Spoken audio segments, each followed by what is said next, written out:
Yes, good holiday na naman guys. Yay!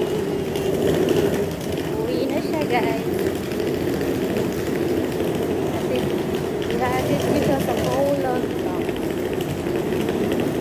Nandito na kami sa Colon Tong, kaya naman naglalakad na kami papunta doon sa sakay niya ng train. Medyo natagalan yung train niya guys, kaya yan, matagal kaming nag-antay dito konti.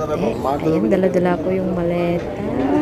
Pagkatapos ng ilang minuto, ayan, dumating na rin yung train na sasakyan niya. Siya pala yung pinapunta ni Ama para turuan akong magluto, guys. Bye! Thank you, Ma. Thank you, bye-bye. Chinese siya, guys, from China. Ayan. 4 na araw siyang nag-stay dun sa bahay ni na Ama. Off ko ngayon, kaya naman hinatid ko na rin siya dito. Ayan. Pinauwi na siya kasi magta-travel na ulit yung mga amo ko. Hanggang Wednesday pa sana next week. Kaso, wala. Nauwi na. Kaya dala-dala ko tong maleta guys kasi malapit lang dito yung tambayan namin. Kaya naman doon na ako dumiretso. Yan. Kasi ibibigay ko tong maleta.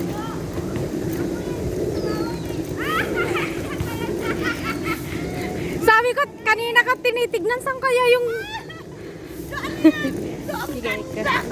Ay, sabi ko, saan kaya sila? Kanina pa ako dyan, oh. Wala naman sila. Kaya tumawag ako.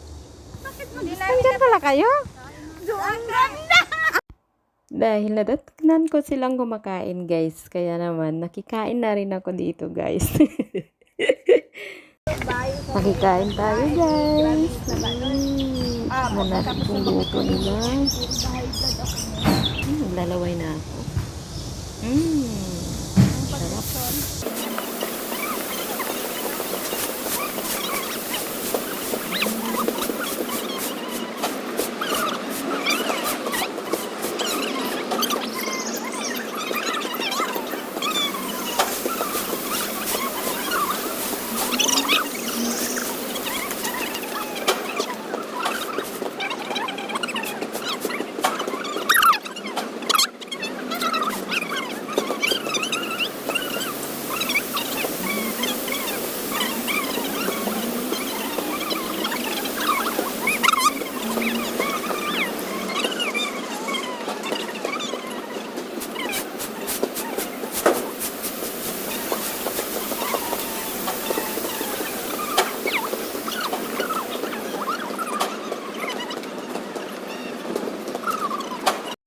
Na yun, may mga hati-hati. Ano tingin mo sa akin sa mga ulam dito? Hindi naman ako ng mga ulam. Hindi, I mean yung isang buffet. Let's go!